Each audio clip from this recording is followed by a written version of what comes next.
Yes. Yeah, I have that one too. Vibrates at the appropriate frequency. Oh, it's like on a clip-on number. C+. Okay. Okay. Cena. Let's complete. I mean, we could ask the restaurant. Some dueling apps. Let's. Together we will. Okay, we're gonna tune the bus out of this ukulele, you It's gonna be guys. super tuned. No one will be seated for the dramatic tuning of the ukulele. Glad we did this on camera. Yeah, no, this Proof. is just getting hype. Gotta get hype for the Hamilton. Hype. Guys. Hamil Uke hype. hype. Oh, it's purple. I just realized here. Yeah. Oh, I gotta stay on brand. There are different C's that people are giving us. The Atlantic Irish Sea, Sea, Baltic Sea. Dead Sea. There is a Kara Sea, Atlantic. just for the record. Is there really? Where is it? Kara is the Turkish word for black. I Oh. discovered in Turkey when introducing myself, and people would snicker. But I'd be like, "Hi, my name is Kara," and they'd go, Sure it is. "Sure, Your name is Black. You're the pastiest person I've ever seen." But yes, Oh yes. the Black Sea is the Kara Sea. So to all our viewers from the Kara Sea, hello. That's in tune enough. So this is my favorite song from Hamilton, and it's the song that King George III sings I love this song. when he finds out that the colonies want independence. Can you hear me? Okay. This is also Ben's favorite song from what I hear. Yeah, but you sing in a different key. Yeah. If you would like to sing it. No. That'll be a challenge for a different day. Yeah. Yeah. Okay. Ben also can sing the song Yeah, the actual back. like a mother busser, but we'll practice it later. But yeah, so it's called "You'll Be Back," and when I first listened to Hamilton, I actually like stopped mid-story and was like, you know what I'm gonna do? I'm going to listen to that 24 more times. Oh, I look like Princess Leia. Great. Okay. Chat, let me know how it sounds. We can level up accordingly.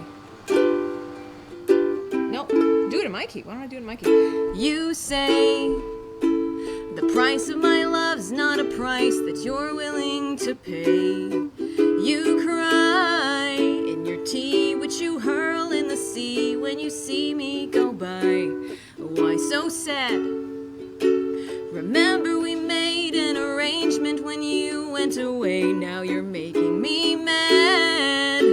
Remember, despite our estrangement, I'm your man.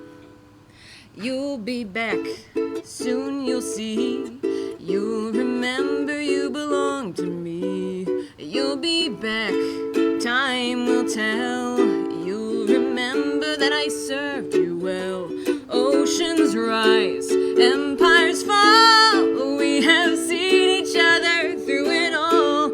And when push comes to shove, I will send a fully armed battalion to remind you of my love. La da da da da, da da da da da da, da da da da da da, da da da da da, da da da da da, da da da da da.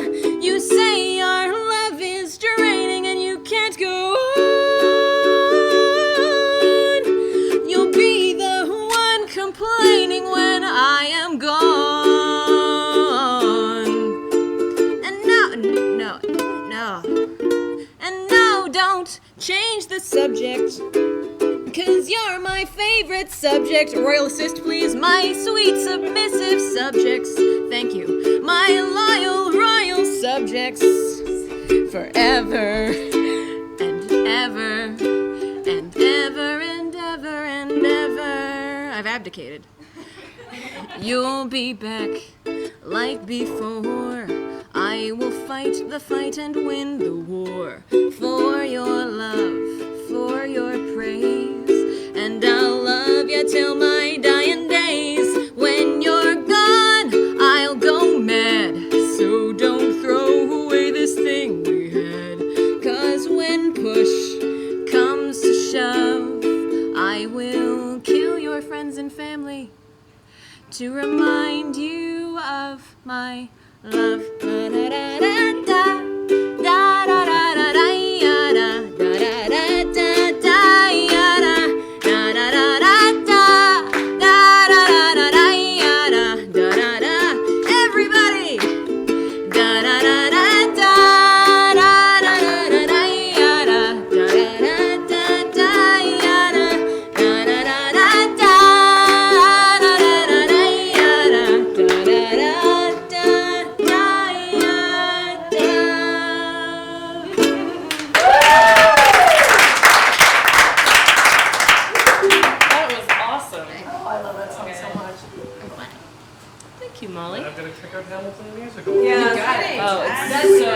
watched the was. 60 Minutes thing Yes. on Oh, Hamilton, yeah, and that's- I love that Lin-Manuel Miranda's way of explaining this. Well, if you're not into hip hop, King George sings like a really traditional kind of musical theater song. You know, come check it out. Yeah. That's the. It's like traditional, maybe not. Maybe not so much. It's okay, white people, it's fine. But also look at these, you know, yeah, George basically just treats America like an ex-girlfriend that he treated really badly. He's just like, we're gonna come back. You know, we're gonna come back. I know, you know, it's kind of crappy to you, but you'll be back. No, I'm the best. Come on. I played that song at a show in Portland, and I'd also played it at a show in Seattle the night before, but I didn't really say like, hey, who's into Hamilton? And so it, like normally when you're sort of introducing a song, you try to sort of say something in your banter that will sort of unite the room. You'll sort of like, oh, who's into Stephen Fry? Woo! Everybody. And so you know, like, okay, so this is what coheres us. This is one of the things we have in common. And now I know that this song will not be an awkward 4 minutes out of our lives. But I said in Seattle, hey, so Hamilton? And like a third of the room went, yeah! And everybody else was like, hmm? And so in Portland, I was like, hey, so I know it sounds weird if you're not into Hamilton. It's a rap opera about the Founding Fathers. And that's bizarre. But I would like to take this moment to remind you that all y'all are nerds, and you've liked weirder stuff.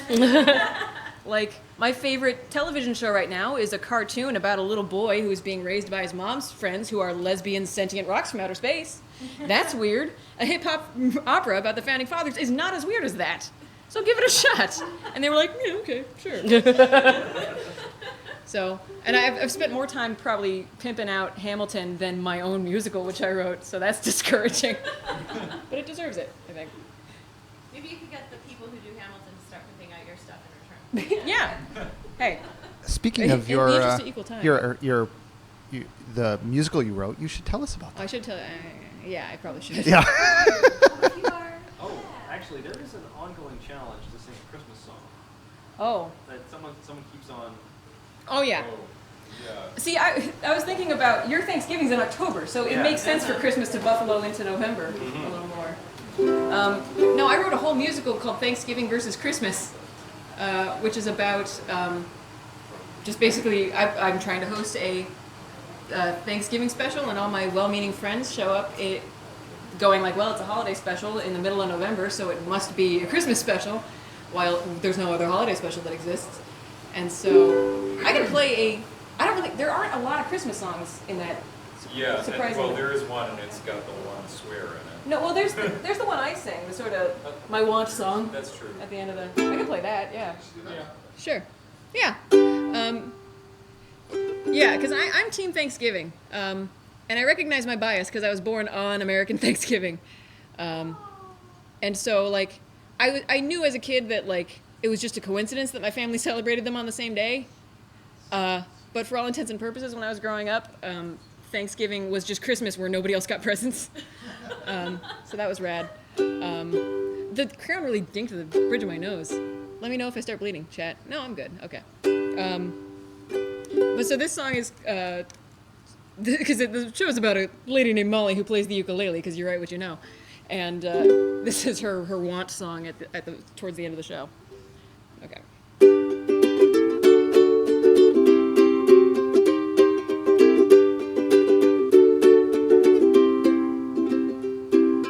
Christmas is a holiday about charity and peace, and bringing families together for a rich and homemade feast. But Christmas, it has its issues that we wish we could do without. Are 3 months of Jingle Bell Rock really what Christmas is all about? But right here, I have the answer, and I'll give it to you for free. It's secular and less commercial, and I know that you'll agree. It's like Christmas, but it's less dirty, without shopping, snow, or chimes. It's called Thanksgiving, you dummies, and it's been here this whole time. Now I know what you're saying. There's no way that it's that simple, blah, blah, blah. Baby Jesus, well, shut up. Let me explain. Thanksgiving is much better. It's a very special day because it feels a lot like Christmas, and I get presents anyway. There's no dead tree in your foyer,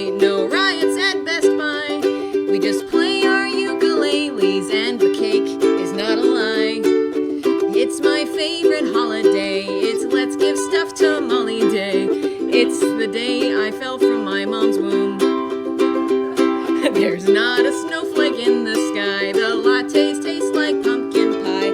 And you are very welcome. Come back soon. Jesus' birthday's a month away, but mine's happening right now. Thanksgiving is greater than Christmas anyhow.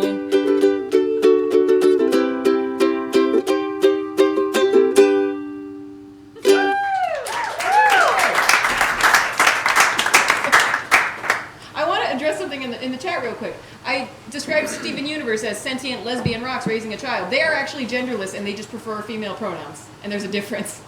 I'm sorry to have called them lesbians. That was wrong on my part. And scene. So, Police or pronouns. Me. not to make you sing like a monkey, but there is a request for Stephen Fry. What, is he here? Well, I mean, I have a request that he would be here. But perhaps a song about Stephen Fry, if you can think of one. I might be able to pull something together. Sure. Oh, okay. Yeah, no, I got this. Hi, chat. I wrote a song about Stephen Fry because I like him. I think he's pretty cool. But he has no children, and Sarah Palin has like 8 children. So I was like, somebody should step up. So this song's called An Open Letter to Stephen Fry. I hope the couch can't see my butt crack, but I'm not going to find out right now. Thank you. Liz, you got this. You literally got my back.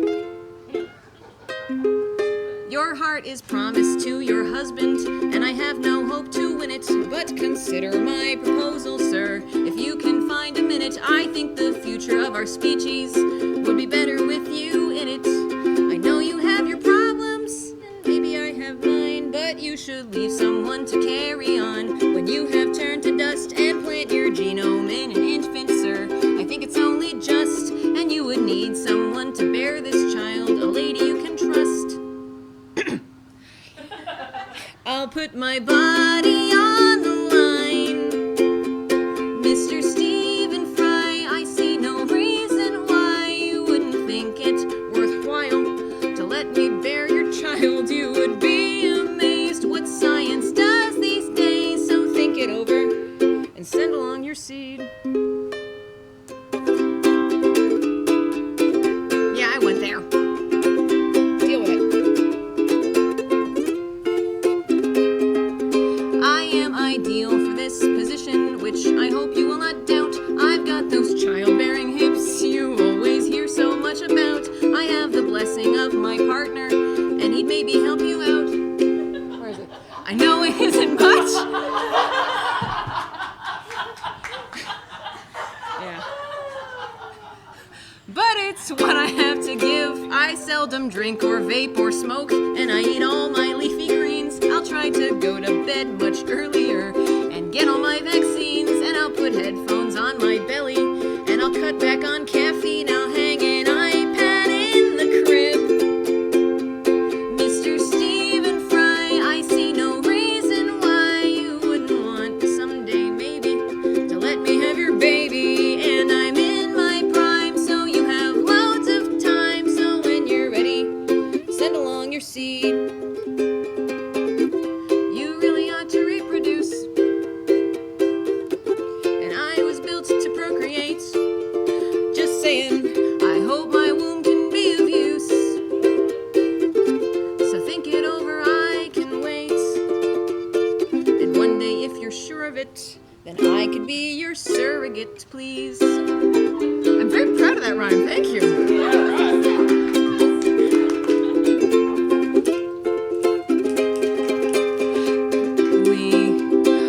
Crystal gems will always save the day.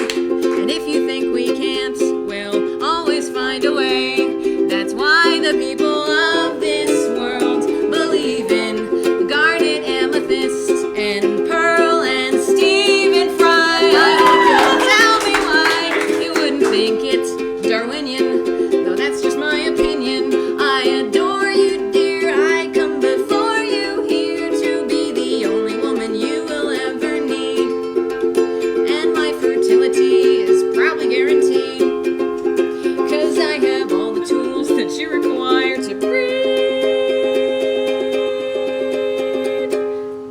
send along your seed. Hey,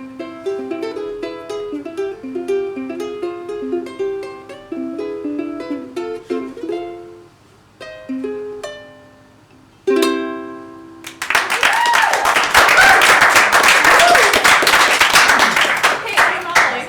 Yeah? During that in the chat, apart from great adoration, obviously, there was someone who said, "Oh my gosh, this is wonderful. Does she have an album?" Yes, where can people find you and your stuff? You can Google Molly Lewis most of the time. I'm mollylewis.bandcamp.com or youtube.com/sweetafton23. And you can actually, while you're on YouTube, funny story about that song. I put that song on the internet, and then some people at Harvard University were like, "Hey, we just saw your Stephen Fry song. We're big Stephen Fry fans. By the way, we're having him over next week. So if you can get yourself a plane ticket to Boston somehow, you could sing it to him, and it would be awesome." And I was like, "Okay, internet. So hey, it's your girl Molly. So there's this thing going on in Boston, and I can't tell you what it is until I have a plane ticket to go. But hey, TLDR, can I borrow $900?" And the internet's like, "Yeah, here." And so and it was weird because they were giving him some award for humanism or some such, and they were like, he gave like a keynote speech about like humanism for an hour just off the top of his head, and then they had students like asking questions about like, Stephen Fry, something Catholic Church, something you're gay, something Hugh Laurie. And there were full sentences, it wasn't just something. And then I was the last person in that line, and I got up and was like, "Hi, Stephen Fry, my question to you comes in the form of a song." And he goes, "I know." And so if you look up Stephen Fry, Molly Lewis, there's video of that, and someone did a split screen of him reacting and me singing. So red, his face. He turned so purple. So good.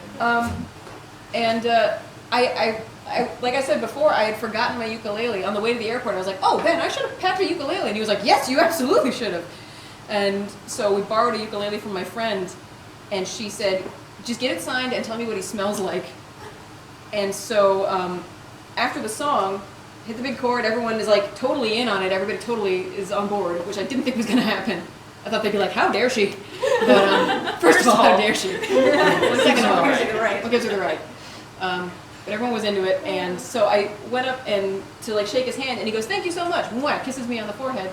Aw. And I must have gone in and just gone like, and just took a big old whiff. Which I guess, given I had just propositioned him in front of a chapel full of people, it wasn't the creepiest thing I had done that day. But he smells like old books and like musk, just what you would want like a gay middle-aged British man to smell like. It was fantastic. It really stuck with me because I was like, I gotta learn what he smells like. I gotta pay my onus for this ukulele. Yeah, you got the uke sign and your iPad. And my iPad, which is still, it's in a shadow box in my house. I just dedicated it like a shelf in my bookshelf to it, and you open this door and a light comes on. And then behind it is my college diploma. You are a success. Yeah. Did he say yes? Oh yeah. I told him that the question was rhetorical. Like, Well, but he answered the question in that video because there was an interview. oh yeah, that's right. It was like an Australian news Yeah. outlet that found that video as soon as you posted it, and they were doing an interview of him. It was- And they no, were it was like, like "Have a- you seen it was- this video?" And It then was he like a turns. year on, Yeah. and he. No, that's actually one of my favorite videos just ever, because they show a good portion of the song on Australian television, which they didn't license from me, but that's okay. And then they say, "Oh, speaking of genetic inheritance, you may have heard of this lady named Molly Lewis," and he goes, "Yes, yes." And then they show the video, and they say, "So, Mr. Fry, any temptation maybe to take her up on the offer?" And he, kind of talks about, "Oh, I met her at Harvard University, and if I were to have someone who," this is verbatim because I've watched it a zillion times, "if I were to have someone who would genuinely wish to pass my genes on through her uterus, she would be a good choice because she is small and neat and pretty, Aww. and I'm big and lumbery, and she has musical talent, which I don't. So if it did fit, it could be a marvelous child." The man is a national treasure, but you, Molly Lewis, are a World Heritage Site.